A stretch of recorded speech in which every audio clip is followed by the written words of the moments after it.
Imagina un silencio tan denso que puedes escucharlo vibrar en tus oídos. No es el silencio de la paz, sino el silencio de la espera, el momento exacto antes de que el mazo caiga sobre el yunque. Estamos en el corazón de Egipto, la nación más poderosa que el mundo haya conocido jamás. El sol se ha ocultado, tiñendo las pirámides de un rojo sangre que parece una profecía escrita en el horizonte. En las calles de Pi Ramsés, el aire es pesado, cargado de un calor húmedo y el olor a incienso que emana de los templos de Ra. Pero esta noche, los dioses de piedra no responderán. Los centinelas en las murallas aprietan sus lanzas, sintiendo un escalofrío que no pertenece al clima del desierto. Saben que algo viene. Han pasado por 9 plagas, el Nilo convertido en podredumbre, la invasión de saltamontes que oscureció el cielo, la oscuridad que se podía tocar con las manos. Sin embargo, el faraón, con el corazón endurecido como el granito, se ha negado a ceder. No los dejaré ir, ha dicho una y otra vez. Pero esta noche, la advertencia de Moisés dejará de ser una palabra para convertirse en un grito que desgarrará la historia. En las casas de los hebreos, el ambiente es distinto. Hay una urgencia frenética. Pintan los marcos de sus puertas con la sangre de un cordero, un sello de protección contra lo que está por descender. La medianoche se acerca. El reloj invisible del destino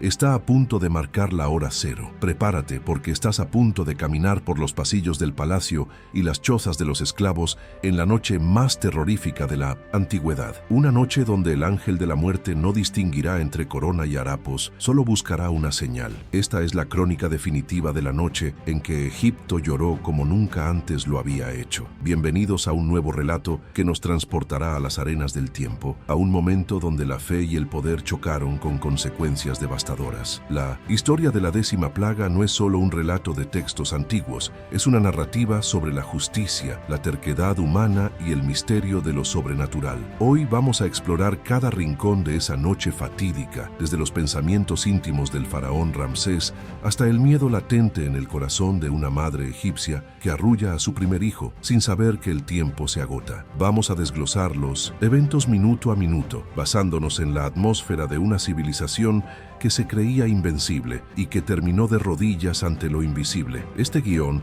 ha sido diseñado para que sientas el peso del aire y el frío de la sombra que cruzó el desierto. Antes de sumergirnos en este viaje épico a través del Nilo, me encantaría interactuar contigo que estás del otro lado de la pantalla. Estas historias viajan por todo el mundo y nos conectan a través de los siglos. Por favor, tómate un momento ahora mismo para escribir en la sección de comentarios desde qué ciudad y país estás viendo este video. Me fascina ver hasta dónde llegan estas crónicas y saludar a nuestra comunidad global. Una vez que hayas dejado tu comentario, prepárate, apaga las luces si puedes y ajusta el volumen. Estamos a punto de entrar en las sombras de la historia. ¿Qué sucedió realmente cuando el reloj marcó la medianoche? ¿Cómo se sintió el paso de la divinidad por las calles de Memphis? Empecemos este relato que cambió el curso de la humanidad para siempre. La ciudad de Pi Ramsés era un milagro de ingeniería y orgullo. Sus columnas estaban grabadas con las victorias de un rey que se consideraba un dios viviente. Pero esa tarde, el faraón no se sentía como un dios. Estaba sentado en su trono de oro, observando cómo las sombras se alargaban sobre el suelo de mármol. A su lado, su hijo primogénito, un joven entrenado para gobernar el mundo, jugaba con un amuleto de lapislázuli. El faraón recordaba las palabras del hombre de la vara, aquel Moisés que alguna vez llamó hermano. A la medianoche, yo saldré por en medio de Egipto y morirá todo primogénito. El monarca apretó los puños. ¿Cómo podía un esclavo amenazar al heredero de la corona de las 2 tierras? Sin embargo, el miedo era un veneno,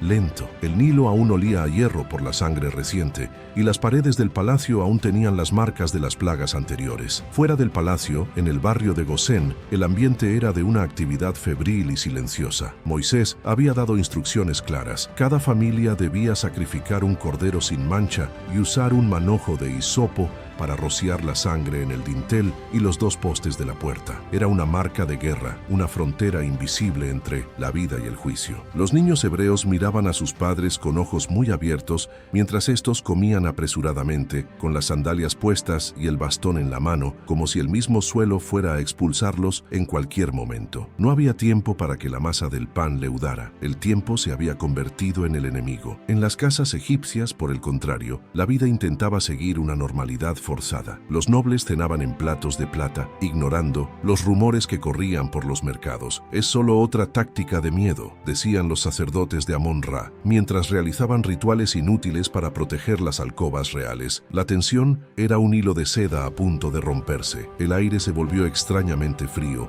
algo inusual para la primavera egipcia. Los animales en los establos comenzaron a inquietarse. Los caballos relinchaban y los perros aullaban a una luna que parecía palidecer. Era el inicio de la cuenta regresiva. Cada respiración en la ciudad era un segundo menos hacia el encuentro con lo inevitable. Mientras las familias egipcias se retiraban a dormir, cerrando sus puertas de madera fina, no sabían que el cerrojo no serviría de nada contra lo que bajaba de las estrellas. El joven príncipe se acostó en su lecho de lino, con su padre vigilando desde la habitación contigua, convencido de que su guardia personal era suficiente para detener a cualquier espíritu. El silencio cayó finalmente sobre Egipto, un silencio sepulcral que solo era interrumpido por el latido del corazón de aquellos que no podían conciliar el sueño. La noche avanzaba y con ella una oscuridad que no era causada por la ausencia de sol, sino por la presencia de algo mucho más antiguo y poderoso. La pregunta no era si sucedería, sino quiénes quedarían para contar la mañana siguiente. Las sombras en las esquinas de los cuartos parecían cobrar vida propia, estirándose hacia las cunas y las camas de los primogénitos, mientras el cielo se teñía de un azul eléctrico y aterrador. Pero mientras el faraón confiaba en sus guardias, no se percató de que el primer suspiro de la muerte ya estaba entrando por las rendijas de la ventana, y lo que sucedió a continuación desafiaría toda lógica humana. La medianoche llegó no con un trueno, sino con un susurro que helaba la sangre. No hubo viento, pero las cortinas de las casas egipcias se movieron como si alguien invisible hubiera pasado junto a ellas. El destructor había llegado. No era un ángel con alas blancas y arpa, era la manifestación del juicio divino recorriendo las calles de la nación más poderosa de la tierra. En la primera casa de la calle principal, un niño pequeño, el primogénito de un panadero, dejó de respirar en medio de un sueño profundo. No hubo lucha, no hubo dolor visible, solo una transición instantánea hacia el vacío. En la casa de al lado, un joven guerrero que se preparaba para su primera campaña militar sintió un peso insoportable en el pecho y sus ojos se cerraron para siempre. La muerte no discriminaba. Entró en las prisiones, donde el primogénito del cautivo murió en su celda de piedra. Entró en los establos y las primeras crías del ganado cayeron sobre la paja, pero al llegar a las casas marcadas con rojo,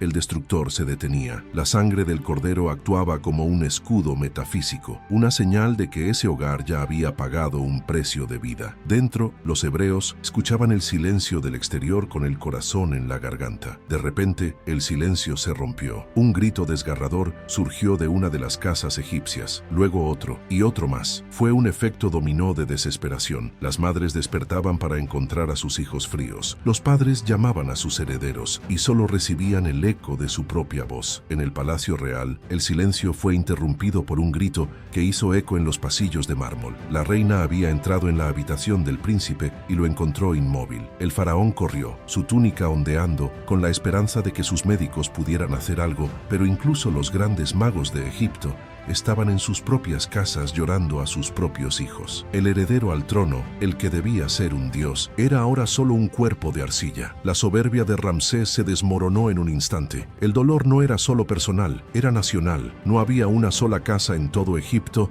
donde no hubiera un muerto. La magnitud de la tragedia era incalculable. La gente salió a las calles en pijama, con antorchas temblorosas, encontrándose con sus vecinos en una agonía compartida. El llanto subió hasta el cielo, un sonido tan potente que se dice que se escuchó hasta las fronteras de Nubia. Egipto, la tierra de la vida eterna y las momias, se había convertido en un cementerio gigante en cuestión de minutos. Los ídolos en los templos permanecían mudos, con sus ojos de piedra mirando la carnicería sin mover un dedo. El poder del faraón se había evaporado ante el paso de una sombra. La noche que comenzó con arrogancia terminaba en una humillación total. El sol ya no era el centro del universo egipcio, ahora lo era el luto. En medio del caos, la gente empezó a gritar el nombre de Moisés. ¡Que se vayan!, clamaban los ciudadanos. Si no se van, todos moriremos. La presión popular, nacida del dolor más profundo, se convirtió en un rugido que llegó a los oídos del rey rey derrotado. Ramsés, sosteniendo el cuerpo inerte de su hijo, comprendió finalmente que no estaba luchando contra hombres, sino contra el arquitecto de la existencia. Sin embargo, en medio de este luto masivo, el faraón tomó una decisión desesperada que cambiaría el destino de dos naciones en las próximas horas, algo que nadie esperaba. Con las primeras luces del alba, el paisaje de Egipto era irreconocible. El polvo de las calles estaba mezclado con las cenizas de las hogueras improvisadas y las lágrimas de un pueblo quebrado. El faraón llamó a Moisés y a Aarón mientras aún era de noche. No esperó al amanecer oficial. «Salid de en medio de mi pueblo», les dijo, y su voz no era la de un rey, sino la de un hombre roto. «Id,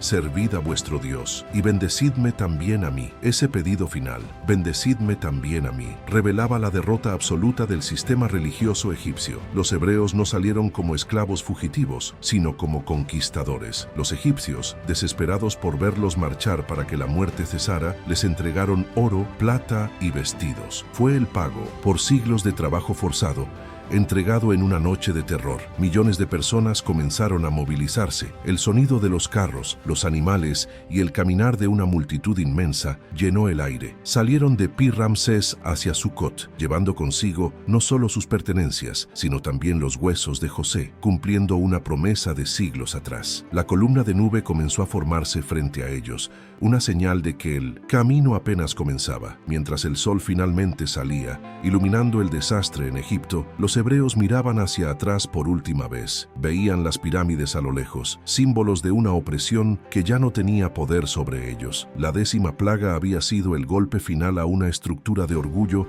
que parecía eterna. Pero la historia no termina con la marcha. El faraón, una vez que el shock inicial pasó y el cuerpo de su hijo fue entregado a los embalsamadores, sintió que la tristeza se transformaba en una rabia ciega. ¿Cómo pudo permitir que su mano de obra gratuita se marchara con sus tesoros? El arrepentimiento del faraón comenzó a gestarse antes de que los hebreos cruzaran la primera frontera. La liberación tuvo un precio de sangre, pero el desierto guardaba aún más secretos. Egipto estaba herido, pero un animal herido es el más peligroso. La noche de los primogénitos fue el fin de una era y el nacimiento de una nación, un evento grabado con fuego en la memoria de la humanidad. Hoy, miles de años después, el eco de esos gritos en la noche sigue recordándonos que el poder absoluto es una ilusión y que la justicia tiene caminos que la mente humana apenas alcanza a comprender. La noche terminó, pero el viaje hacia la libertad acababa de encender su primera llama en el horizonte. Pero lo que el faraón no sabía es que su persecución final lo llevaría directamente a una trampa de proporciones divinas, donde el mismo mar se convertiría en su tumba.